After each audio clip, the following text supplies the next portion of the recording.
Hello দর্শক, দেখতে পাচ্ছেন আমার মোবাইলটা নষ্ট হয়ে গেছে এবং এটা মেকারের কাছে নিয়ে আসছি ঠিক করার জন্য। মোবাইলটা বাঁকা হয়ে গেছিল এবং এই যে দেখুন ব্যাকপার্টটা, আমার মোবাইলটা আসলে রিয়েলমি সেট ছিল।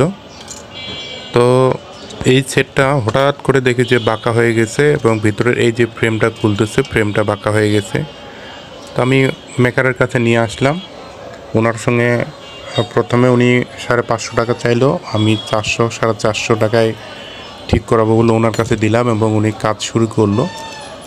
তো কাজ করতে করতে অবশ্য উনি শেষে বলছে যে 500 টাকা দিতে হবে। আমি আর রাজি হয়েছিলাম এবং শেষ পর্যন্ত উনি ঠিক করতে করতে আবার বলে যে ভাই এটা 700 টাকা লাগবে, কারণ এর ভিতরে যে জিনিসটা দরকার, যে ফ্রেমটা দরকার, মূলত সিম ট্রেটা সেট হচ্ছিল না।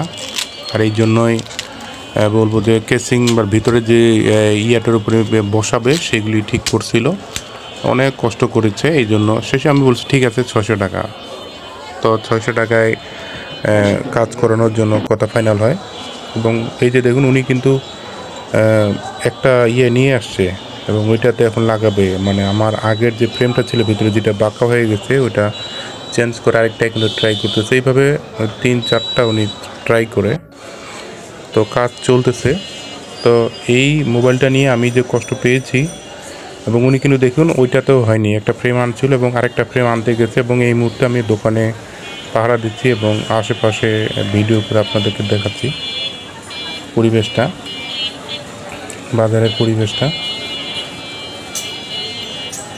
তো যা বলছিলাম যে আপনারা যদি কখনো মোবাইল ফোন কিনেন অবশ্যই দামি ফোন কিনবেন। আমার এই সেটটা কিন্তু খুব দামি সেট ছিল না। মোবাইল সবার খুব প্রিয় বা মোবাইল খুব প্রয়োজনীয় একটা জিনিস। মোবাইল দিয়ে মানুষের অনেক কাজ হয়, যেমন আমি এই যে ভিডিওটা বানাচ্ছি বা এই মোবাইল দিয়ে আমি যে ইউটিউব চ্যানেলটা বানিয়েছি, এটা কিন্তু আমি একটা মোবাইল দিয়েই চালাই। তো আমার যে চ্যানেল দিয়ে ভিডিও বানানো হয় সেটা খুব ভালো মোবাইল না। এই যে ভিডিও বানাচ্ছি যে মোবাইলটা দিয়ে, এটাও কিন্তু খুব ভালো মোবাইল না, খুব কম দামি মোবাইল। তো তারপরেও আমি এটুকুই বলবো যে যখন জিনিস কিনবেন দেখে শুনে সাধ্যমতো ভালো জিনিস কেনার চেষ্টা করবেন। বিশেষ করে যারা ইউটিউব চ্যানেল চালাতে চান, মোবাইল দিয়ে ভিডিও করতে চান, তারা অবশ্যই ভালো ফোন কিনবেন কিন্তু। তো আমি আসলে নিজের ইচ্ছায় চুপচুপ করে ভিডিও করছি ওনার দোকানের পাশে দাঁড়িয়ে। উনি বারবার বলছিলেন যেন আমি একটু সাইডে যাই, কিন্তু আমি মূলত দেখতে চাচ্ছিলাম যে উনি কী কাজ করে। আসলে মোবাইল ঠিক করাতে এসে বুঝলাম যে অনেক কষ্টের কাজ এবং খুব কৌশলে এবং খুব সূক্ষ্মতার সঙ্গে সাবধানে এবং অনেক কিছু দেখে বুঝে শুনে কাজ করতে হয়। এবং এত পরিশ্রম উনি করতেছিল এতক্ষণ থেকে যে যেটা মানে ভাষায় প্রকাশ করার মতো না। উনি অনেক কষ্ট করছে আমার মোবাইলটা ঠিক করার জন্য, সব কিছু সেট আপ দেওয়ার জন্য। এই জন্য অবশ্য আমি ওনার কাছে কৃতজ্ঞ। আসলে আমার এই সেটটা আর আগের মতো হবে কিনা জানি না, তবে এই যে ভাই মোবাইলটা ঠিক করতেছেন, উনি কিন্তু কাজ করতে করতে একটা সময় গিয়ে কিন্তু একটু ক্লান্ত হয়ে যান বা একটু ওনার মধ্যে মানে অন্যরকম একটু মন মানসিকতা ওনার সৃষ্টি হয়।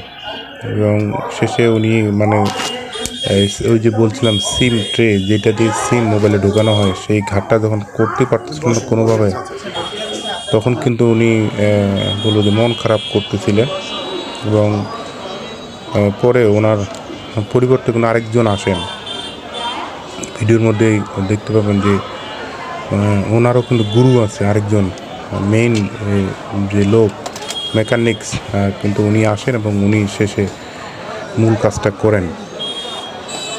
এবং উনিও কিন্তু বারবার ব্যর্থ হচ্ছিলেন মোবাইলটা ঠিকঠাকভাবে সেট করার জন্য। তো তারপরেও আমি এই মোবাইলটা নিয়ে এইভাবে প্যারা পাবো বা কষ্ট পাবো বা এত সমস্যা হবে এটা কিন্তু ভাবি নাই। এই যে দেখুন কিন্তু আমি পিছন থেকে দূর থেকে ভিডিও করছি, দেখুন ওনার ওস্তাদ কিন্তু এসছে। আমি বলছিলাম না 2জন কাজ করছে, তার মধ্যে ওনার ওস্তাদ। এই যে সেটটা কিন্তু ঠিক হয়ে গেছে, আমি এটা দেখাচ্ছি আপনাদেরকে যে এই সেটটাই আমার।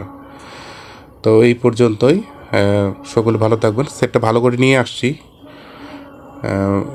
কিছু সমস্যা ছিল কিন্তু শেষ পর্যন্ত সমাধান হয়ে গেছে। তো ভিডিওটা দেখার জন্য সকলকে ধন্যবাদ। সবাই ভালো থাকবেন এবং আমার এই চ্যানেলটা অবশ্যই সাবস্ক্রাইব করবেন, লাইক করবেন, শেয়ার করবেন, কমেন্ট করবেন, পাশে থাকবেন। আজকে এই পর্যন্তই। সকলের সঙ্গে দেখা হচ্ছে আগামী ভিডিওতে।